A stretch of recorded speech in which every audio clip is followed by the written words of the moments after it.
नमस्कार, आप सभी का जीएस फॉर ऑल में स्वागत है। आज हम पढ़ने वाले हैं कि सिविल वॉर और कोल्ड वॉर के बीच क्या अंतर होता है, सिविल वॉर किसे कहते हैं और कोल्ड वॉर किसे कहते हैं, सिविल वॉर किस परिस्थितियों में होता है और कोल्ड वॉर के क्या कारण होते हैं कि जिसे हम कोल्ड वॉर कहते हैं। आज इन सभी चीज़ों के बारे में हम जानेंगे इस वीडियो में। चलिए शुरू करते हैं।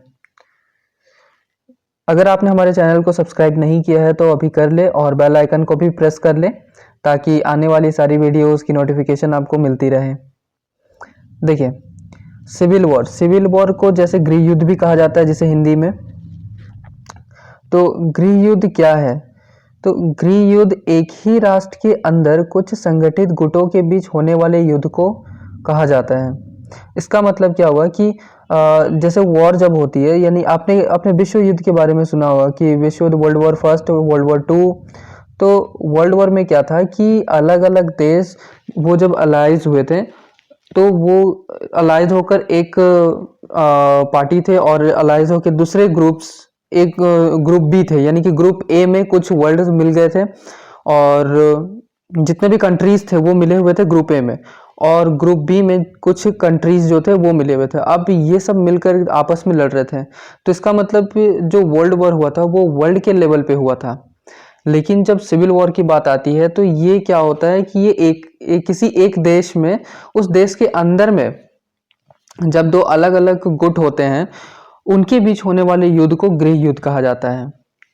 देखिए, गृह युद्धों के दौरान अक्सर क्या होता है कि कुछ जो विदेशी यानी कुछ फॉरेन जो पावर्स होती हैं, देश को कमजोर पाकर उसमें क्या करने लगती है, हस्तक्षेप करने लगती है, वो इंटरफेयर करने लगती है उनमें। जैसा कि मैं आपको एक एग्जांपल देता हूं, जैसे कि 13 अप्रैल 1975 से लेकर 13 अक्टूबर 1990 तक चलने वाली जो लेबनान की गृह युद्ध थी, सिविल वॉर थी, जिसमें ऐसा हुआ था। ठीक है। देखिए, गृह युद्ध होने के कुछ रीजंस, ऐसा नहीं है कि गृह युद्ध होने की ये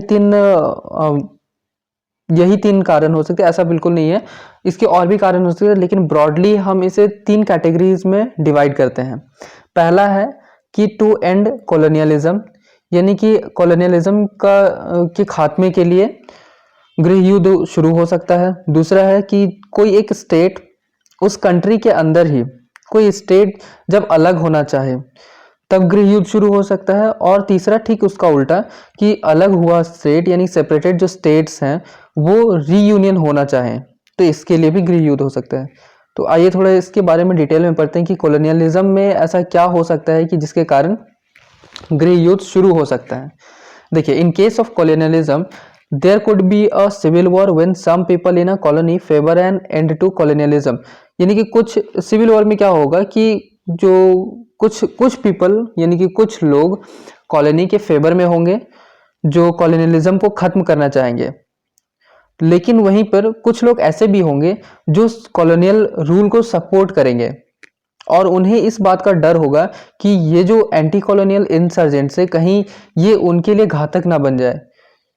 हो सकता है कि उनको ऐसा लगेगा कि जो एंटी कॉलोनियल पीपल है वो अपने लिए कुछ पॉलिटिकल या फिर इकोनॉमिक पॉलिसीज को वो स्टैब्लिश कर दे जो उनकी जो कॉलोनियल रूल के फेवर में जो है वो उनको अफेक्ट करे। इस वजह से उन दोनों के बीच में जो मतभेद होगा, उस मतभेद के कारण वहां पर युद्ध शुरू हो सकता है और फिर इस युद्ध को हम गृह युद्ध का नाम दे देंगे। दूसरा केस देखिए, सेपरेट केस में तो कहीं कहीं पे क्या होता है कि जैसे किसी देश में, किसी एक स्टेट में पर्टिकुलर जहाँ पे लोग जो होमोजीनियस पीपल हो सकते हैं, एथनिकली होमोजीनियस पीपल जिन्हें हम कह सकते हैं कि लगभग वो सजातीय लोग हों, तो उनको अपनी एक पहचान बनाने के लिए वो चाहेंगे कि उनको एक अलग स्टेट का दर्जा दिया जाए। तो इस वजह से भी गृह युद्ध की शुरुआत हो सकती है। तीसरा था कि ठीक है, उसका जैसा मैंने दूसरा बताया आपको, दूसरे का ठीक उल्टा, जो कुछ स्टेट्स अलग हो चुके हैं अब वो क्या होना चाहते हैं, वो फिर से रीयूनियन होना चाहते हैं। हालांकि इसके कारण भी जो गृह युद्ध है वो शुरू हो सकता है।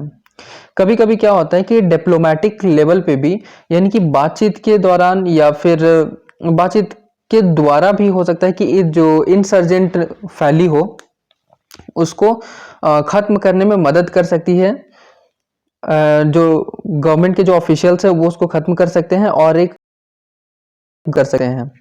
लेकिन कभी कभी क्या हो सकता है कि जहाँ वॉर जैसी सिचुएशन हो तो वहाँ पर वॉर भी थर्ड पार्टी जो स्टेट्स होती हैं उनके द्वारा इंटरवेन करके वहाँ पर मिलिट्री को भी भेजा जा सकता है ताकि वहाँ पे एक गवर्नमेंट का एस्टैब्लिशमेंट किया जाए। मैं आपको एक एग्जांपल देता हूँ, जैसे कि 1971 में हुआ था। ईस्ट पाकिस्तान जो अभी बांग्लादेश के नाम से जाना जाता है, वो वॉर ऑफ इंडिपेंडेंस 1971 में हुआ था और जिसमें इंडिया ने इंटरवेन कर कर उन्हें इंडिपेंडेंस दिलाया था। वहां पर एक गवर्नमेंट एस्टैब्लिश करने के लिए उन्होंने हेल्प किया था। हालांकि लेकिन ऐसा बिल्कुल सही है भी नहीं, क्योंकि इसका अलग दुष्प्रभाव भी पड़ सकता है। तो हालांकि यूएन के पास अभी तक ऐसा कोई भी इफेक्टिव मैकेनिज्म नहीं है कि वो थर्ड पार्टी स्टेट को इंटरवेन करने से वो रोक पाए किसी सिविल वॉर में। ठीक है, तो ये सारी चीजें थी सिविल वॉर के बारे में। आई होप आपको ये सारी चीजें क्लियर हुई होंगी। अब बात करते हैं कोल्ड वॉर। देखिए, कोल्ड वॉर जो ये शब्द है ये सबसे पहले दिया था एचबी स्कोप ने, जो एक अमेरिकन जर्नलिस्ट हैं। देखिए, कोल्ड वॉर ये डिस्क्राइब करता है कि एक ऐसा सिचुएशन जहां पे वॉर नहीं होती है, हालांकि वहां पर पीस भी नहीं होती है। अभी मैं आपको समझाता हूं कि ये कैसे हो सकता है। देखिए, कोल्ड वॉर ये जो टर्म दर्शाता है ये यूज किया गया था वर्ल्ड वॉर टू के बाद के समय को। जब वर्ल्ड वॉर टू में आपको पता होगा कि वर्ल्ड वॉर टू में क्या हुआ था कि दो जो महाशक्तियां यानी कि दो सुपर पावर्स थी, एक यूएस थी और दूसरी थी यूएसएसआर। तो इन दोनों के बीच में क्या था कि एक कुछ लोग जो थे पूरे वेस्टर्न पार्ट्स जो था वो यूएस को सपोर्ट करते थे, यानी कि पूरे के पूरे जो वेस्टर्न के पीपल थे वो इनके इन्फ्लुएंस में थे, इनके अंडर में थे। मतलब कि वो सपोर्ट करते थे कैपिटलिस्टिक सोच को, और जो कम्युनिस्ट सोच हुआ करती थी यानी ईस्टर्न पार्ट वो सपोर्ट करते थे यूएसएसआर को। तो इनके बीच में क्या होता था कि जो आइडियोलॉजिकल टेंशन्स होती थी, इन्हीं को नाम दिया गया, मतलब ये जो पूरे का पूरा दौर चला इन्हीं को नाम दिया गया कोल्ड वॉर। ठीक है, अब कोल्ड वॉर की कुछ कैरेक्टरिस्टिक्स होती हैं, यानी कि जिससे हम उसको पहचान सकते हैं कि ये कोल्ड वॉर अभी चल रहा है।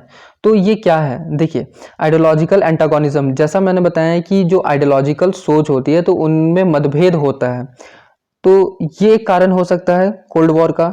दूसरा है अनरिलीव्ड हॉस्टिलिटी, जहां पर लगातार जो यानी कि दुश्मनी जो है, शत्रुता जो है वो लगातार वहां पे बनी रहे किसी भी दो कंट्रीज के बीच में, जहां पर बात करने या फिर कुछ ना कुछ वहां पे निगेटिव चीजें वहां पे होती रहे।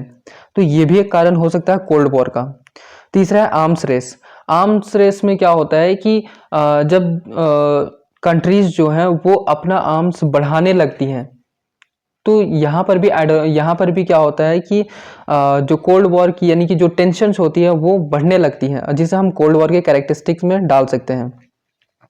देन असर्टिव इंटरवेंशन, यानी कि अगर कोई जानबूझकर आपकी कंट्रीज में अगर दाखिल होना चाहे या फिर दूसरे की कंट्रीज में होना चाहे, तो यहाँ पर भी क्या हो सकती है, दोनों के बीच में टेंशन्स पैदा हो सकती है। ब्रिंकमैनशिप, देखिए ब्रिंकमैनशिप क्या होता है कि एक ऐसा सिचुएशन जहां पर दो कंट्रीज के बीच में दोनों के बीच में मतलब एक ऐसा पॉइंट आता है जहां पर ऐसा लगता है कि दोनों अब दोनों के बीच में युद्ध शुरू हो जाएगा, लेकिन ऐसा होता नहीं है।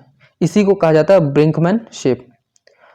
सिक्योरिटी अलायंस में क्या होते हैं कि बहुत सारे कंट्रीज मिलकर खुद को पावरफुल बनाते हैं, मतलब कि वो नेम तो दे देते हैं सिक्योरिटी अलायंस का, लेकिन ऐसा होता नहीं है। उनके पीछे हो सकता है कारण बहुत सारे होंगे, तो इस वजह से भी कोल्ड वॉर जो है वो शुरू हो सकती है। Seventh, bipolar global configuration. इसका देखिए मतलब क्या होता है, आप यहाँ पे मैप देख रहे होंगे, यहाँ पे जो ब्लू कलर में है ये है यूएस अलाइज, और जो रेड कलर में है और लाइट पिंक कलर में है ये है यूएसएसआर। तो जितने भी वेस्टर्न पार्ट के जितने भी लोग हैं ये सब कैपिटलिस्टिक सोच को ये सपोर्ट करते हैं, और जो भी यूएसएसआर यानी कि जो ईस्टर्न पार्ट में है ये सब के सब कम्युनिस्ट सोच को ये सपोर्ट करते हैं। लेकिन आप बीच में ये ग्रीन कलर और ग्रे कलर का जो मैप है ये आप देख रहे होंगे, जो अफ्रीका एंड कुछ कॉलोनीज हैं, ये न्यूट्रल, ग्रीन कलर वाले न्यूट्रल है, और जो ग्रे कलर वाले हैं ये सब के सब कॉलोनीज हैं। तो यहाँ पर किसी का भी, इन दोनों का कोई भी इन्फ्लुएंस नहीं होता है। तो अब ये दोनों क्या करते हैं, जो वेस्टर्न यानी यूएस और यूएसएसआर, ये क्या करते हैं कि अपनी ये कुछ अपनी बातों को वहां पे रखते हैं, यानी कि जो बचा हुआ जो न्यूट्रल पार्ट है वो क्या करना चाहते हैं कि उसको अपने में मिलाना चाहते हैं। तो इसी को कहा जाता है बाइपोलर ग्लोबल कॉन्फ़िगरेशन। आठवां है एडवर्सियल डिप्लोमेसी, यानी कि एडवर्सियल डिप्लोमेसी क्या होता है कि जो डिप्लोमेसी होती है वो कंस्ट्रक्टिव नहीं होती है, ठीक है, ये होती है डिस्ट्रक्टिव टाइप की।